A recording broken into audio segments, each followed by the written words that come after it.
The advice and opinions expressed by the host of Autism Live and her guests are meant solely as suggestion and should not be in any way construed as child-specific advice. The Center for Autism and Related Disorders advises working with a board-certified behavior analyst who has experience with autism before starting any intensive behavioral intervention. Any choices you make in determining your child's treatment are completely at your own discretion.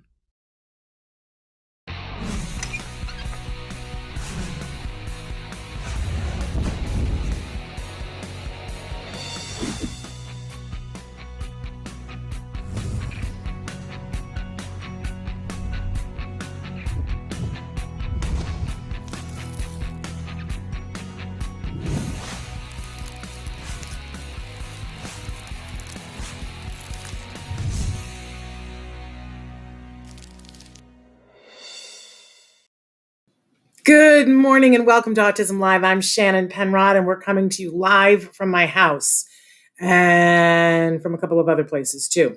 But thrilled to be here with you. It's April 1st and you know what that means. It means that it's April Fool's Day, but we're not playing any foolish jokes today. It also means that it's Autism Fill in the Blank Month.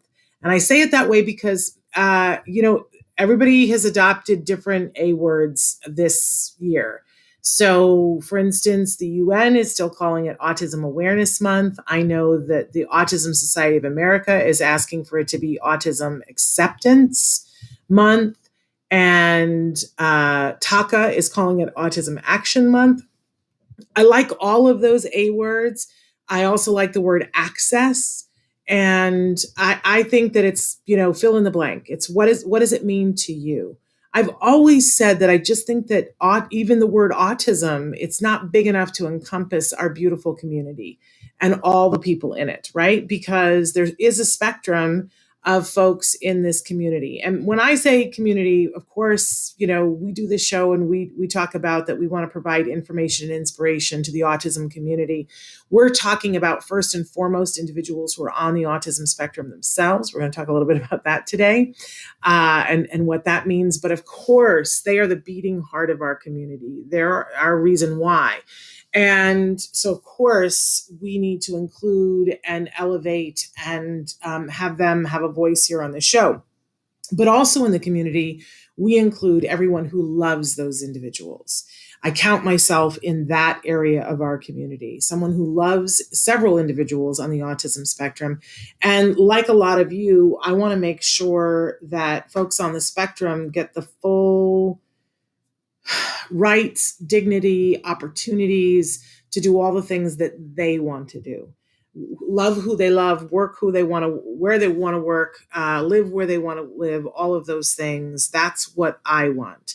And I think that there are a lot of us that are in support of individuals who are on the autism spectrum and consider another A word, allies, and want to be good allies. What we don't want to be is another A word, which is ableist. I learn every single day. I'm not going to sit here and say that I don't have ableist thoughts because of course I do, but I'm hoping to learn, like a lot of you, how to re-educate myself and to be aware so that I can be a better support, better ally to people I love on the autism spectrum. Okay. So pick the A word that you want and tell us how you want to be commemorating or celebrating or participating. Because I think depending on the A word that you choose, it changes how you want to look at this month, right? But we are always here wanting to provide that information and inspiration. We're live right now on many different sites, including YouTube, Twitter, and Facebook. We are encouraging you, if you're on any of those sites, to go ahead and feel free to write in whenever you want. This show is meant to be interactive. By the way, we're live on about 18 other sites as well. And we welcome all of you from those places. Kimberly is the first one out the gate. I'm saying hello to Kimberly. I'm so thrilled that you're here. And and Judy's there. Hello. I always I want to be the lady at Romper Room. And I see Kimberly and I see Judy. So thrilled to have you here. And I see that you're having some, every day is a challenge and an adventure. we'll talk about this a little bit here in just a second.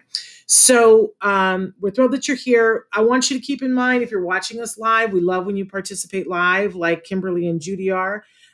If you're watching us in podcast, and we are the #1 autism podcast worldwide right now, all thanks to you, because you guys are watching, you're downloading, you're sharing, you're reviewing, you're liking, you're following, all the different things that we encourage you to do if you like what you find here, and sharing.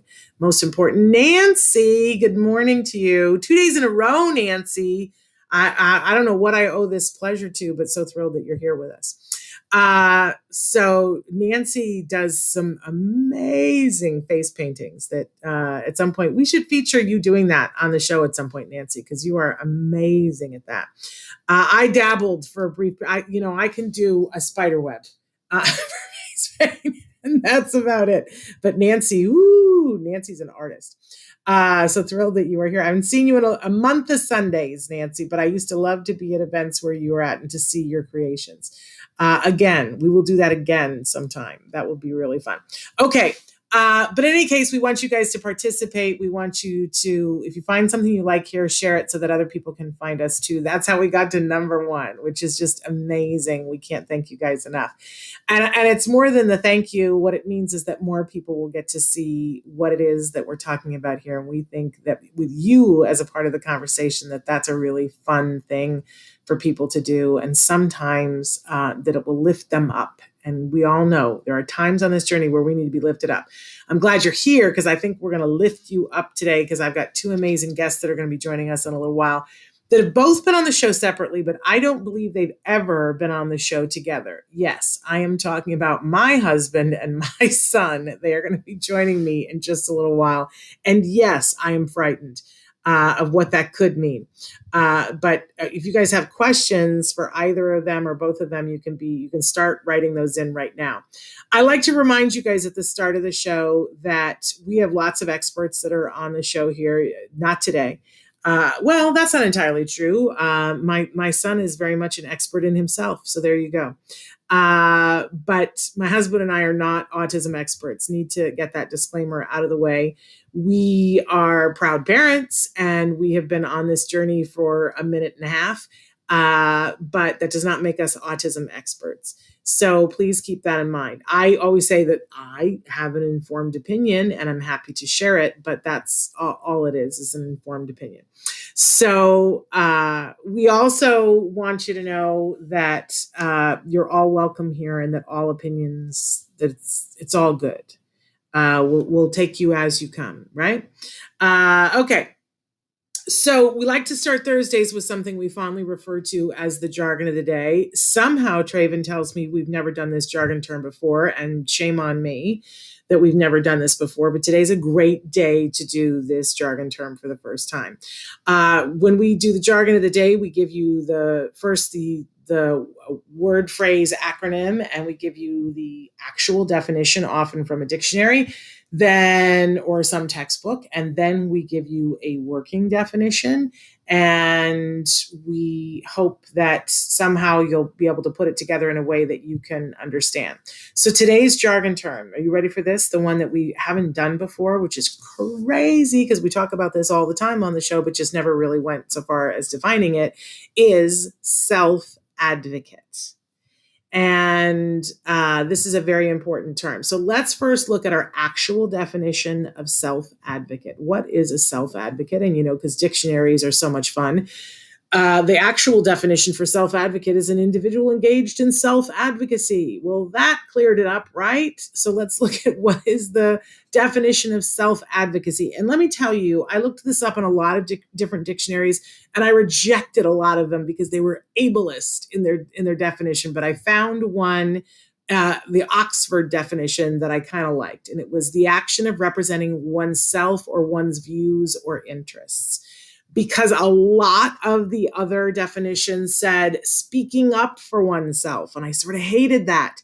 And some of them said a person with a handicap speaking up for themselves. And I was like, well, that's a narrow ableist view of that, right? Oxford, the action of representing oneself or one's views or interests. How fabulous is that? But let's take a look at what our working definition for self-advocate is. What is our working definition? People we should listen to, and a status we should be working towards for all individuals. So here's the thing about this is that, when a child is on the spectrum, they don't, let's just take all children. All children don't get to stand before Congress and testify, right? They don't get to say, hey, I don't like this. I don't want this. As they get older, a typically developing child will get to the point where they can say that. But sometimes folks on the autism spectrum, children on the autism spectrum, have difficulty. That's a challenge for them. Even to be able to say no is a challenge for them. And for some, it's even with a great deal of support, vocally saying no is not going to be where they end up, right? But that doesn't mean that they can't verbalize no. And by that, I mean verbal behavior. But that sometimes has to be taught. So I always love it when I meet a wonderful self-advocate, someone who is a teenager or an adult who has the ability to convey to other people through lots of different methods their point of view, right? Going back to our definition. And I love that group of people is very, very defensive about children who don't have the ability to speak up for themselves. I think that sometimes this is the crossroad where there can be misunderstandings between self-advocates and parents as we try to come together to make decisions that are right for children that are on the autism spectrum. I think it's essential as parents that we listen to the self-advocates. I also beg self-advocates to listen to parents and caregivers when we say what we're fighting for is for our children to be like you, to have the ability to represent their own point of view.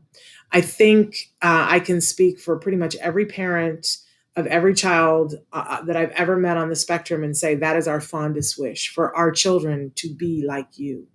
And we aren't going to get it 100% of the time right, because that's just not in the cards. But everything that we're trying to do is to get our children so that they can be what you are, someone who is sharing their point of view. That's our motive. There it is, naked and unashamed. Parker has said self-advocacy is hard work. I've been doing it for a while. And I say amen to that, Parker. And let me just say on behalf of myself and my family and a lot of parents that I know, we need to do a better job of listening. So, because it shouldn't have to be as hard as it is. It shouldn't have to be. And we need to be better allies to help you on your road to self-advocacy. Okay. I love Kimberly says, I've always been my son's advocate and I had to fight for his education and anything for him. And that's a lot of caregivers' stories, right? But I'll bet, Kimberly, if you had the opportunity to make it so that your son had the ability to do that for himself, wouldn't that be a thing devoutly to be wished? And she says, I'm slowly teaching him to stand up for himself. Amen to that. Amen to that. Okay. So that's our jargon term for today. Let's take a look at, and it's a great one. Let's take a look at what our question for today is. Dun, da, da, da. How will you commemorate World Autism Awareness Day? And again, keeping in mind that the month, we're saying to everybody, pick your word for the month, but tomorrow is the United Nations has deemed it World Autism Awareness Day. It's their choice to say what they're calling it, and they're calling it awareness. If you watched on Monday when we had two great guests with us from Specialisterna, and they were talking about how they've partnered with the UN for this year's theme, which is about inclusion in the workplace and the challenges and opportunities in a post-COVID world. I love this theme, right? They really feel that because autism is different in different places around the world, right? And while so many people feel that awareness is something that we should already have in the United States. And I would say, in some cases we have it there and in some cases we don't have it there, right? But there are many places in the world where the awareness is still not there. And so the UN is sticking by their term autism awareness because they want to make sure that it's global, right? And so what will you be doing to commemorate World Autism Awareness Day? I can tell you that here, we're going to have Dr. Doreen Granpeesheh on the show, and we are going to celebrate some amazing people who are working to help small children, teens, and adults to be able to advocate for themselves. So we're calling it the Card Stars, and these are people who have been nominated by families and other staff members because they're doing such a great job. We're going to feature them starting tomorrow, which will be really great. But what are you guys doing? And I know people, commemorate this in many different ways. So I'd love to hear from you guys. You can be writing in on however you're watching us live and let us know. We always have a topic of the week, and our topic this week, take a look, is autism awareness, action, acceptance, and access. Yeah, take a look at those words. I think there are a lot of great words. And there's not a single one on there that I don't want, right? I think it's going to take all of those plus a few more A words, advocates, and things. Hi, Yukio. We're so glad that you're here with us and joining us. So thrilled that you're here. So I mentioned that I've got two special guests today, and I just don't love. See, I'm going to get emotional already. I don't love anybody more on this planet than I love these two people. And I never knew I could love people as much as I love them. And I love that one of the things that I've learned is that love just grows more love. And so as much as I love them, it helps me to love all of you more. Is that a funny thing to say? It's how I feel. These two are my sun and moon and stars. I'm welcoming to the show for the first time. Don't go close on me, Traven. I'm crying. I'm welcoming my son and my husband. So Jim and Jem are here with me. They're in a different part of the house. There they are. I love these men so much. For those of you who have not seen my son on the show before, he is about to be 18 years old. He's about to graduate from high school, and he's about to have to figure out which one of the colleges that have accepted him is he going to say yes to. And mom and dad are sweating that out. So yes, we can't wait to see. So good morning, gentlemen. Good morning. Can you hear us okay? Long time no see. We're hoping we don't get too much feedback. The house is not that big, and we had to get far enough away from each other to see if we could make this work. Okay. And with Judy, so thrilled that you're here, and thank you. Blessings upon your family as well. Okay. So first I want to say, this is weird, but because they're just in the other room, and we tried to decide should we do it all in one room or do it separately. But hello, Christina. Christina says, "Good morning, beautiful people." And okay. So for those of you who don't know, my son was diagnosed with autism at the age of 2.5, and I think that part of our story as a family is that we all three of us made a decision when Jem was little. He couldn't make the decision, but in later years had made the decision that we wanted to make sure that we brought hope and inspiration to other families. So but as always, I'm going to say to Jem, if I start talking about something and you are like, that's not what I want to talk about, he always has the right to say, stop talking about that. And I ask you probably way too often for your comfort zone. I come to you and say, hey, can I talk about this? Can I talk about that? Is that exhausting for you when I ask you that? A little exhausting, yes. Okay. Please feel free to write in questions, you guys. But yesterday, and Jem, I didn't talk about this with you beforehand, and I don't know, you probably don't remember this, but I did talk with Dad about this a little bit. Yesterday, I was talking to a dad who was having a hard time. And he said, I just don't, basically, I don't know where this is going to end up, and that he needed some hope. And I remember a time when, after you were diagnosed, Jem, it was like I just felt like we needed to get moving fast and that we needed to do a whole bunch of stuff. And Dad was just a little bit, we were on a different page in that, he was concerned and wanted to do stuff for you, but I don't think it really hit him. I don't think he understood what was happening. But so we went to go to my niece Karen's wedding. You were just little Jem.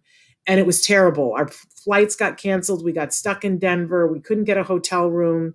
It was terrible. Your stomach was upset. I was a mess because your stomach was upset. And we were sitting in a restaurant and your dad broke down in tears. And I said to you, Jim, I said, what's going on? Tell them what was happening in that moment. Yeah, I remember. We had recently seen To Kill a Mockingbird for the 100th time. And I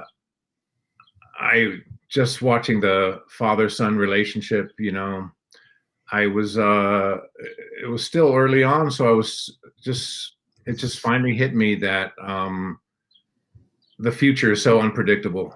And I was just hoping, Shannon and I are both very theatrical people on and off stage and screen.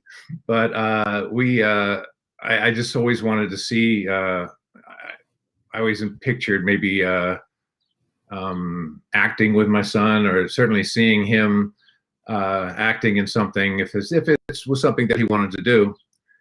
And at that moment, I wasn't sure. I was just I didn't know if that was that was ever going to happen, because it was early on, and we just really were just playing it by ear, seeing what we can do, and didn't know the cause and effect and what was going to happen. And so that was the reason for that. It was literally like a sudden realization. But on the other hand, I remained hopeful. And Shannon, I'd like you to tell where he is now, basically. Well, I want him to tell where he is now, but I just want to say that as we sat there in the booth and I said to you, why are you crying? What you said to me at the time was, I just want to know, and I don't know that he's ever going to get the joy of being in a play. Will that ever happen for him? Right. And I just wanted to put that out there to families, because I know that people are sitting there today and saying, I don't know that my child is going to be able to do X, or I don't know that my child is going to get to do Y. And last week, we got to watch you, Jem, in your high school play. Even in COVID, we got to watch you in your high school play, and we were so proud of you. In fact, some of the viewers wrote in and said that they saw you in the play. And they said, Jem, loved you in your play, the passion you brought to the character. Wow. So I know it's weird for you because you don't remember being 3 and you don't remember your dad crying about that. But you've gotten to act in several plays now. Is that something that gives you joy? Yeah. I mean, it gives joy when I'm like going through it and like going through the lines. It's like, yeah. Yeah. Do you want to tell people about what you're thinking about studying in college? It's a mix. It's a mix of either theater or screenwriting. Yeah, and you've got some choices. You've some good schools, and mom bugs you every day about where you are with things. I'm not asking you to disclose and where you're going, but what are you thinking about today? Like what's important in your choices to you? Right now, probably screenplays, I guess. Okay, because you've gotten into a couple of different programs. Nancy has written in and said there are so many out there who put down ABA. They say that those who went through it call it cruel, and they are discouraging parents from putting their kids into ABA therapy. What would each of you like to say to them? I talk to those people all the time, and I talk about how amazing our lives are as a result of ABA, but they don't get to hear from you, Jem, and they don't get to hear from you, Jim. Who wants to go first? I'll tell you one thing, if you don't mind. I think it's the exact opposite of cruel. I mean, it is so based on reinforcing. And we had the most amazing therapists for Jem, and he and the times I remember most are just the hugs he got and the reinforcing and the positive thing. That's what did it. I mean, that's what really made him step up, and he did an amazing job because he was so reinforced. So that's I don't see the cruelty. I don't even understand that comment. He was a happy kid. But Jem, what was, I know that a lot of it you don't remember, but from what you do remember, what would you say to those people? I say that ABA is pretty good. At sometimes it could be cruel if there's a therapist which doesn't care for your child as much as someone else. Then it might be cruel. But in every other case which I've been through, it has been quite exceptional and quite enjoyable through those 8 years of ABA. I think that's a really good point, Jem, because we talk a lot on the show about good quality ABA and not good quality ABA. And I think it is important to recognize that if people do it wrong, and if someone is not caring and compassionate, it absolutely could be cruel. But I'm glad to hear that you don't feel like it was cruel in your case, because we, the last thing on earth we would ever want is for somebody to be cruel to you. It's hard work. It's hard work for sure. I mean, that's one thing. It's not playtime, It's not someone coming in to play with you, for several hours. It's although they do play. Oh, they do, absolutely. No, but it's very well disguised therapy.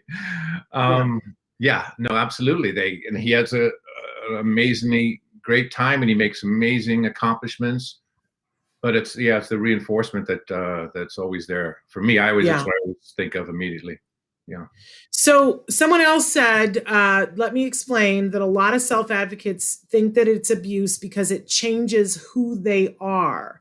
And people think it's like training dogs. And they went on to say that they are not one of those people that feels that way. Do you think, Jem, that ABA changed who you were? It definitely did change who I am, but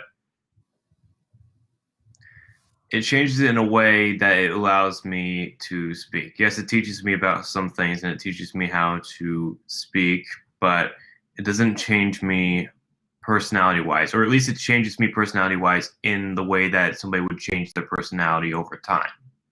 It's one of those natural things. It's not like something artificial. It's just therapy which builds on social skills and development, and less of like changing into someone who could do good on homework or do good on a quiz or an assignment. It's less about that and more about developing social skills than anything, if I had to think. And do you feel like you were trained like a dog? Definitely not. There were times where it's like, it wasn't any like, do this and you get an award thing. It's like hey, let's go do this and have some fun while doing it. It's like, it's not like the irony being that ABA, can be used on dogs. And we did that all last summer. When we inherited a second dog, we decided to use ABA to make it so that the two dogs could socialize. But what's funny is that I don't think it's what people think that it is. What we did was we just kept putting the two dogs together with a separation between them, a baby gate between them. And when the two of them were nose to nose did they get sausage treats. And it took weeks, but they started to feel better being around each other. The dogs weren't being harmed. We didn't change who the dogs were. We just changed their association with each other to something pleasant, to sausage. And now they love each other, which is hilarious to me. but they get along. Okay, so now I want to talk about the fact that our house is a little crazy at times, that we're a little nutty at times. And you had some auditions for your colleges not too long ago. And there was one program that you were auditioning for that was a BFA program. And you got called back. We were super proud of you that you got called back for it. But they normally, if it weren't in COVID time, you would have had to go to the audition, and there would have been like 1 hour that you would have gone into a movement audition. But because of COVID, instead, they sent you a video, Jam. My, As you recall, he's like, "Oh no, it's he this knows what's story." coming. And and it was like, you need to learn this dance routine and videotape this. And how long did they give you? It was less than a week, right? How long was it, Jem? About a week, yeah. I feel like they sent it on a Monday and you had to have it in on Friday. Is that like crazy, or is that accurate? Probably close. That sounds right. Okay. So, and the dancer on it was a Broadway dancer on break from Broadway because of COVID. And we should say that part of the BFA program is for musical dance theater. And they were using that audition for those people, for the people who are not dancers. And they said, if you're an actor and not a dancer, you're not expected to get it perfect. But it was involved, and it was not an easy dance. And I have to say, Jem, I was so proud of you. Jem was like, I'm going to learn it. And how many dance classes have you had before that in your life? Nada. Nada. Zip, zilch, zero. And you started in learning each little step. And I was the person all week long that I was like, don't learn the whole thing. Just learn like 3 of the steps and then make it funny, comedy routine. Do it full out. And how much did you hate me when I was telling you to do it that way? I mean, I just more hated the thing, I guess. It was like... Good answer. I remember at the end when we went through the 30th take of it, I almost hit... it was like the last take, and I almost hit the railing of our stairs. Yeah. And managed to recover after that. And I remember making just a big sigh that's on the take that I sent to the college. Yeah, you finished with a big twirl and you were done. And then the very last moment, you're like, like I did it. And we were so proud. No, it wasn't even like a soft. It's like a. I'm glad this is over. So here was the funny thing. All week long, I was like, you just got to learn 3 parts to this dance, 3 little, figure out the hand movements and then sell it. Just do it full out, improvise, do whatever you have to do. So here today on the show, we're going to debut for all of you because we thought it was hilarious. When he was all done, I got up and I said, I'm going to do what I would have done. The thing I kept telling him to do all week long, 3 little parts of it, just commit to it like crazy. I know, I can't even believe we're going to show this. But my favorite part of this is that you'll hear Jim laughing in the background, and this is so our household. So we don't know if you guys will be able to hear the music. Uh-oh, did it go away? Somebody says Dad seems pretty cool too. Dad is very cool. Are we able to show the video, Traven? It went away. It was there and then, okay. All right, so take a look. This is my version, improvised version of the dance audition. I know, it's hilarious. Get ready, here it is.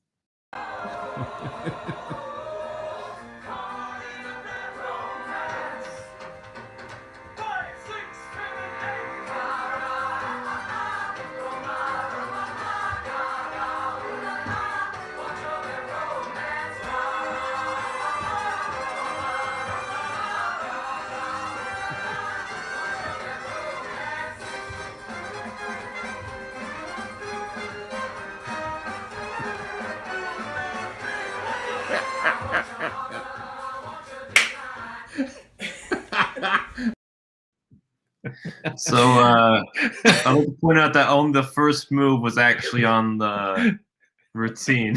Hey, now I did a turn in there. It required a turn. No, the first move of it was to go like this, but then there was something with the hands that you were supposed to do this, and I just sort of improvised the hey nani nani. There was something. It was something. At least, I mean, what I was going for is, I was trying to say all week long to Jem, just commit. Exactly. Whatever you do it 100%.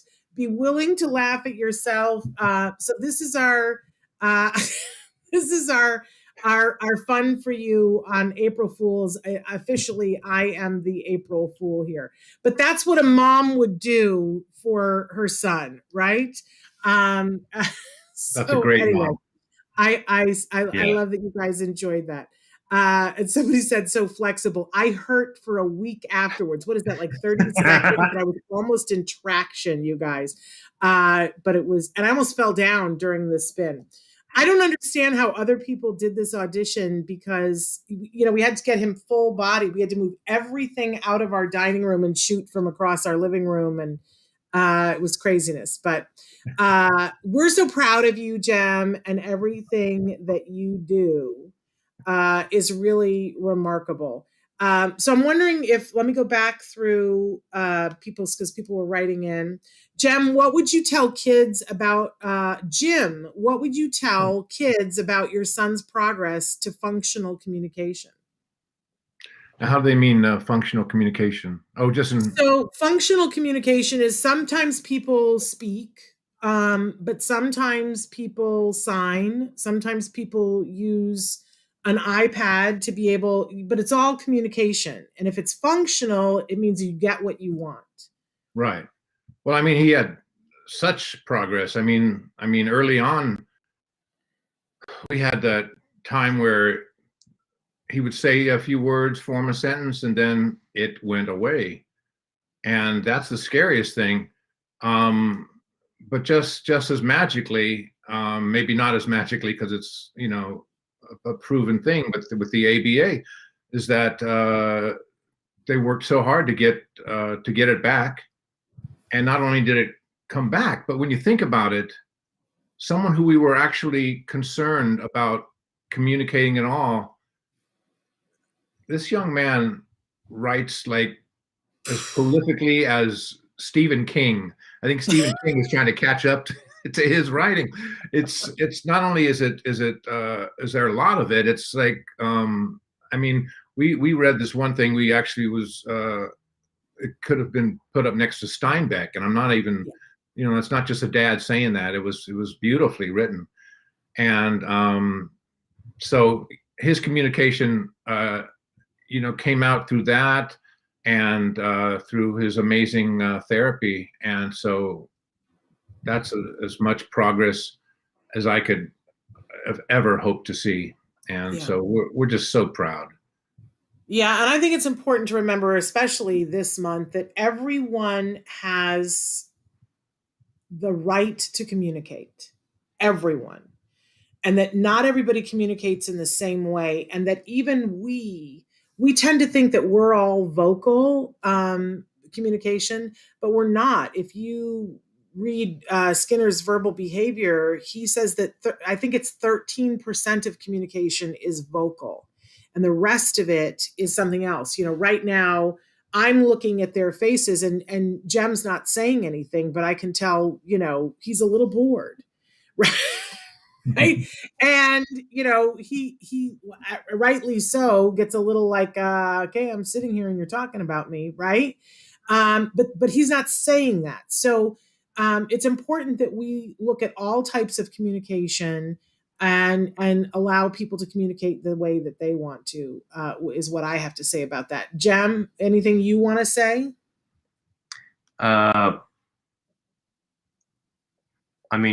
Like just have them communicate in the way that they want to. I mean, that's probably the best thing to do. But it's important to teach ways to communicate too. I think that that's super important. Hey, Kimberly wants to know, she says, I live in Ohio. They had Special Olympics here. Did they have that for your son? I will tell you that we looked into Special Olympics when he was little. And we were told that he could not join Special Olympics until, I don't know whether it was 7 or 8, but when he was the age where he could join, he didn't qualify because at the time, and I know we actually, Jem, I don't know if you remember when they had the Special Olympics here in Los Angeles, and you and I got to go and interview the head of the Special Olympics. Do you remember that? Oh, yeah. Yeah. I remember that. And one of the things that we talked to him about at that time, and I'm trying to think, he's one of the Kennedys, and of course it's like I've got a mental block.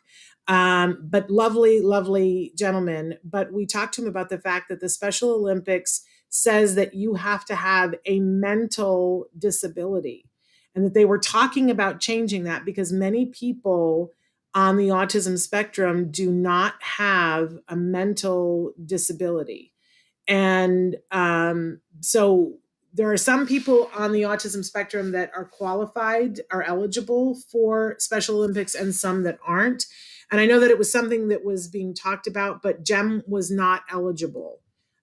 He did not meet the criteria for the Special Olympics. So he did not participate, although he went with me and we got to talk to world leaders. It was kind of a big day where we got to go and interview them, and that was super fun and participate in that way. And somebody said, "Oh my gosh, is that your son, Shannon? I've always wanted to see him. He's here. He's here."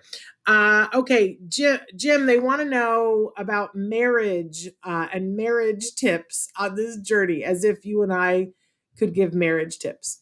Yeah, I saw one that says Shannon and Jim marriage on this journey. It's like, I think we are married, but I didn't. Yeah. But they want to know tips. Oh my gosh. I don't except that I don't know if you remember this. We have statues, and we have statues for different places in our relationship. And we used to have, when we first got engaged, we had a statue that eventually got broken. Right. But it was two people standing and holding hands in the position of an H. And that was how we were going to start our marriage, was holding hands and being equal, even. And then the statue got broken. I don't want to say how it got broken, but you guys can imagine. And I remember being so upset about it. And you said to me at the time, Jim, you said it's okay because that's not how we're standing anymore. That we're standing in an A now, where we're holding hands and we're putting our heads together to get through this together. And that the H, Jim is like, "Oh, this is too schmaltzy for me." That's the cheesiest thing. Yeah, that's about as cheesy. But I still talk about that. Provolone and Guba. Gouda. Gouda. But I still talk about that because I think stuff would happen a lot. Like, we have been through some stuff, have we not? Some stuff. Yeah. And we kept our sense of humor about it. And whenever it was at its worst, Jim would always say, "Oh, we're in a poop storm," and we just got to ride it out. But he wouldn't say poop. But I think you having a sense of humor about it while those things would happen. Jem, do you remember at one point our landlord died and died with our rent money, and it was the middle of summer in Los Angeles. Jem was doing therapy, and we had no air conditioning, and then the washer dryer broke. And so do you remember, Jim, when the therapists would come during the day, they would leave, and we would do a load of laundry in the washer because it was the dryer that broke, and then we would hang the clothes the length of the apartment to cool off the apartment and dry them. We had clotheslines. And then before the therapist would come in the morning, we would quickly take down the clotheslines that were indoors. Do you remember that, Jim? Me or Jim? Yeah, you, Big Jim. Oh, of course I do. Oh, yeah. It was and Jim, do you have any memory of that, Jim? No. Be grateful. It was hot and it was sticky and it was terrible. And that was probably like, because it happened in May, and we didn't move until November, which was crazy. absolutely crazy. So that was months on end in hot, hot Los Angeles. They're saying that you're a brilliant young man, Jem, and that you give them so much hope. What, Can I say one more thing about marriage? And that's, please? I mean, it's you've heard it all before, but it's really true that if you're so lucky if you can marry your best friend. And Shannon is so incredibly supportive of me, and I hope I'm supportive of you. But we listen to each other, and we just care so deeply about each other and this guy here. And that's just really the most important thing. It's true, the humor, you know, we got to keep the sense of humor. It has to be there all the time. You know, it's just it'll just save your butt sometimes. And but really just get out there and marry your best friend. That's my suggestion. Yeah. Stay that way. Yeah. I got to say too that I think, you know, studies have shown that you know, sometimes one or both people in the marriage just decide that they can't do it, right? But that the parents who decide to stay together that have a kiddo with special needs often have a stronger relationship by virtue of the fact that there is something else going on. And I think that part of why we've been successful is because of Jem. I think that, you know, you and I, didn't matter what else was going on in the world, we both wanted what was best for him always. And it was the place that we could always rally together. Yeah. And you know, so I think that you've kept us strong, Jem. What's it been like for you? Are we just a drag because you've got these two old parents? I mean, not really. It's like, what can you say? Well, you don't know any different, but when you look at your friends, our family is a little bit different, don't you think? Well, I mean, a lot of my friends' parents are old. You know that, right? Are they? I Yeah. guess I don't see it that way. I think that we're the oldest of the old. But I know there were times when you were little that you know, you weren't necessarily happy with me. Like there was at least one occasion where you said that you wanted to go live with somebody else. But now do you look at it and do you think, were we okay as parents? Yeah, you guys are definitely okay. There's a few checks and balances, but you're definitely okay. You'll keep us. Yeah. That's so nice of you, Jem. So It's what do you awesome. wish, what do you want for parents to know? How can parents be good parents when they have kiddos that are on the spectrum from your point of view, which is your point of view? It isn't everybody's point of view. What do you wish parents knew? Just to be there for them, like be supportive, like overall try to like do things with them, like actually be there. As overall just general advice for children, parents with children. And that's pretty much what I think anyone should really do in that type of situation.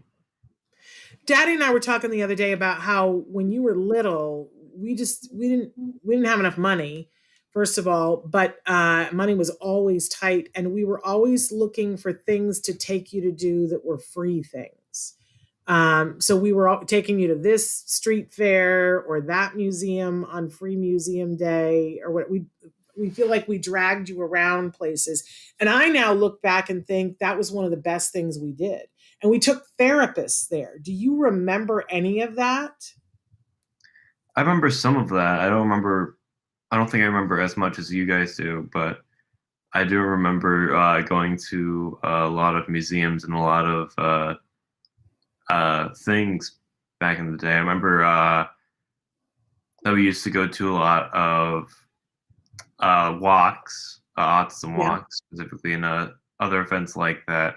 Either because it was an employment thing or it was just general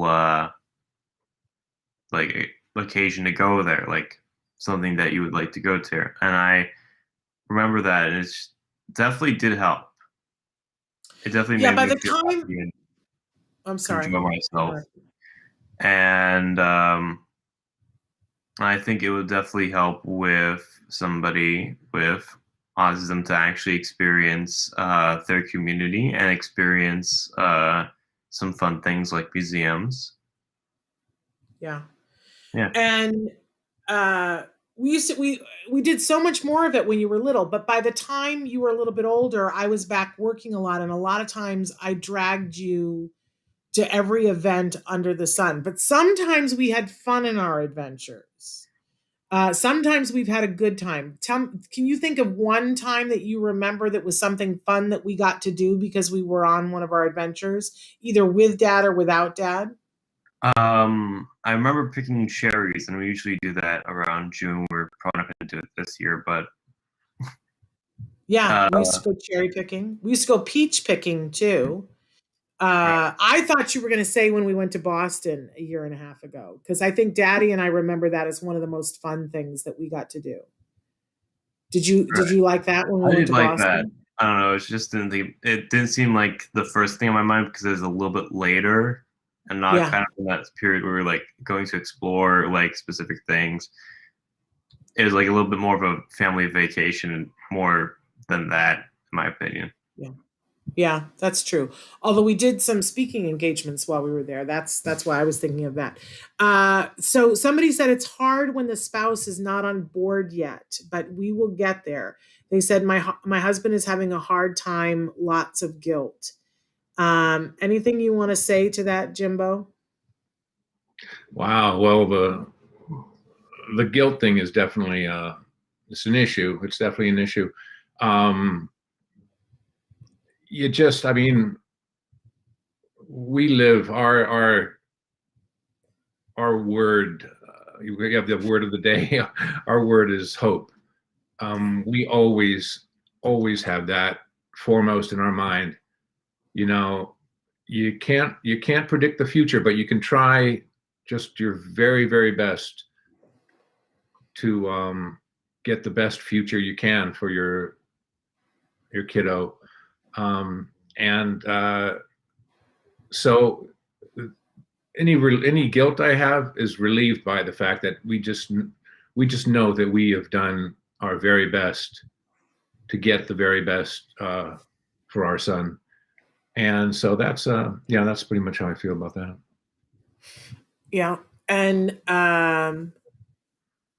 somebody said my mom and stepdad fight all the time about parenting. Any advice on that front? Um, and I think because you're old enough and able to write this, to be able to say to them, we can hear you when you're fighting.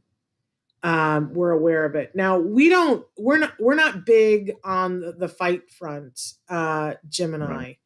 I. But we've been married 19 years now. Occasionally we've had, our moments. But are you ever aware when we're fighting, Jem? Uh, Not really. Well, that's Oh, good because okay. I think, we tried really hard to keep that separate. Because I had older nieces and nephews who were able to tell me when they were teenagers how painful it was when they could hear their parents fighting. That it made them feel like everything was unsafe. And after all the things that we were doing to help Jem to make the most progress that he could, making him feel unsafe is kind of a counterintuitive thing. We're human beings, and I wasn't sure what the answer to that question was. But you've been aware of sometimes when mom and dad are upset about something, I imagine. Yeah? Definitely, yeah. Yeah. But we try to keep you out of it. We try to not have you take sides. And I think it's important as one of the older siblings for this person writing in, if you can sit down with your mom and your stepdad when they aren't fighting and say, hey, you guys have your relationship, but when we can hear you, it's not helpful to us.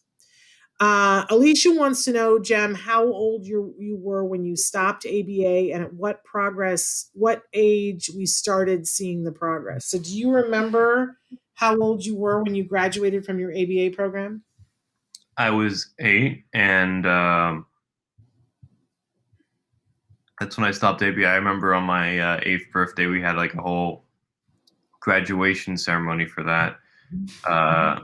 Anybody who was hoping for a college graduation party was kind of just screwed. It was in the month of June, right when college was getting out. Just like, oh hey, somebody bought all the graduation supplies. How? Yeah, you had a graduation from ABA, but I know you're not going to get the graduation party when you think you're going to get it, but you're going to get a graduation I party. wasn't even going to talk about that. I was just talking about like anybody else graduating at that time was going to be like, well, we're going to have a graduation party, but we went to Party City and there's nothing there. Yes. So, somebody but in got any case, ABA. Anyway.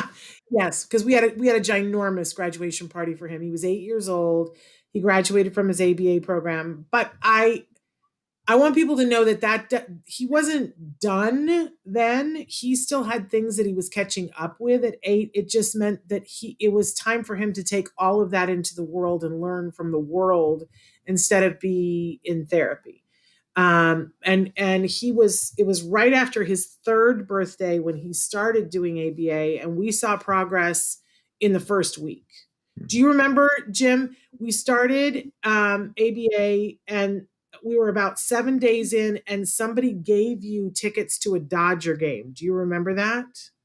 Oh, I think so.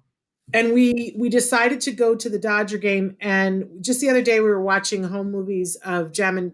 I don't know if you remember this, but if we set your feet down on the ground outside of the house, you would run. You would just run, and you would not stop running unless you found something that you could take apart. If he like ran up to something and then he would try to take something apart and then he would run, but he would run away from us. And so going anywhere with him was something that filled us with fear, because he would run. You take him to a park to run, and he would run right into the parking lot. He just would run. And we didn't like to go to big places. Like if we took him to some place like Disneyland, we were those parents that had him on the harness leash because we couldn't run as fast as he could at that point. And we were afraid of losing him or having him get hurt. So we were like, can we even take him to Dodger Stadium? And you couldn't walk down the sidewalk with him. He couldn't hold your hand. If you held his hand, he would just lay down. And but a week after we started therapy, we went to Dodger Stadium, and you walked into Dodger Stadium and held our hand the whole way as we walked to our seats. And I remember turning to your dad and going, what's happening?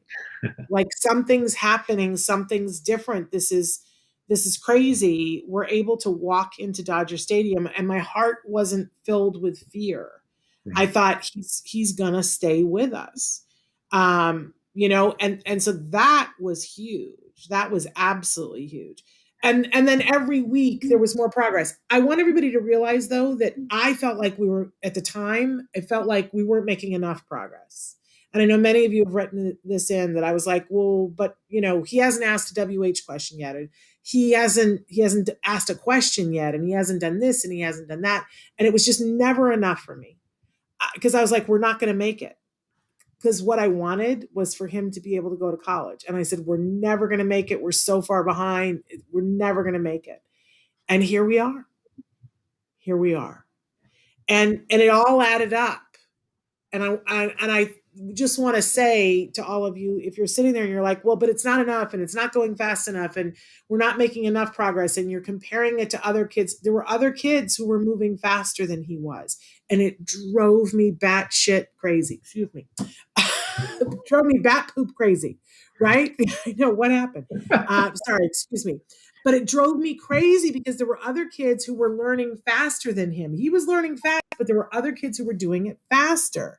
And I couldn't, I was like, what are we doing wrong? We weren't doing anything wrong. And we just had to keep doing what we were doing, and it added up. You just don't give up. Yeah.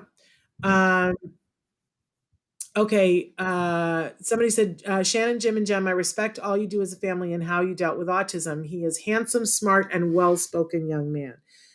Yes, he's on good behavior here. But I wish they could see you when you're in your element, because you're being very polite here. But let me tell you, he's quite capable of speaking his mind. Yeah, I thought The if anybody cursed, it would be him. I know. And I never ever I'm so good always. This is like the second time in 10 years that I've said the S word. This is terrible. Bringing out a few. Okay. And someone else has written they said it's hard. My son has words but no conversation, and we look forward to that day. Daddy, do you remember when Jem used to say one word and then it became 2 words and then it became 3 words? Sure, and I remember when it was just like a kind of a grunting kind of, Sure, yeah, and Yeah. I remember when it was that, and I remember getting it, when it came back, which was just, I Yeah. mean, when it goes away, you just, that's the scariest thing, Yeah. and then we found out that it was just something, we could get back, and then when he had full sentences, it was just, All right. We've gone over time here, but they want to know, Jem, what are your thoughts for leaving home for college, and do you still feel that you need this any support? I don't think I need any support at all. And my thoughts for leaving home for college, I feel a mix of things, because I feel happy that I'm going to college. I feel happy that I'm going to go somewhere different.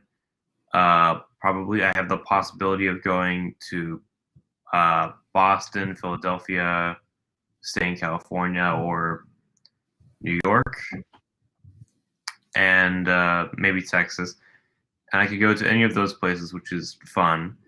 I know that my family will be with me when I go there, so I feel really happy about that.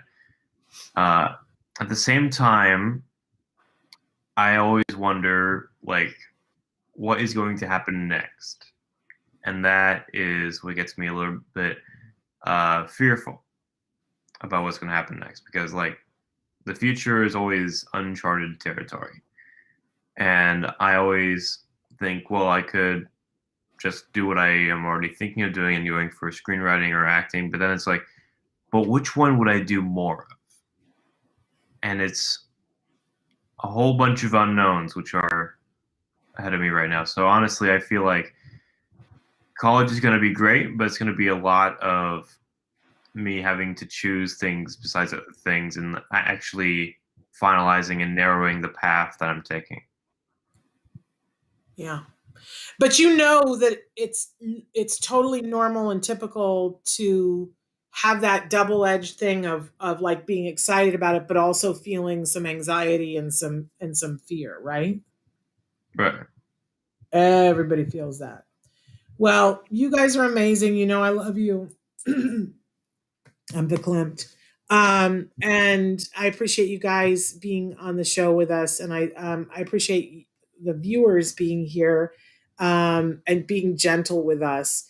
And I hope that this put a smile on your face today, because he puts a smile on our face every day. I think I can speak for both of us when I say that. And we'll keep you posted about where he's going to college and let you know. You'll hear. And if it made you laugh today, please feel free to share my fat tookus dancing in our dining room. All right. Thank you. We'll see you guys tomorrow, World Autism Awareness Day. Until then, give your kiddos a hug from me and one for you too. Bye-bye for now. Bye. Mwah.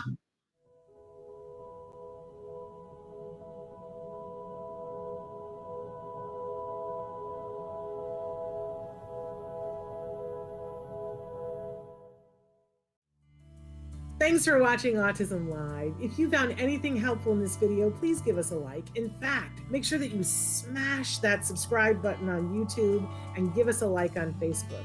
You can also follow us on Twitter and on Instagram for important updates. And please download our free podcast wherever you get your podcasts. Thank you so much. See you next time.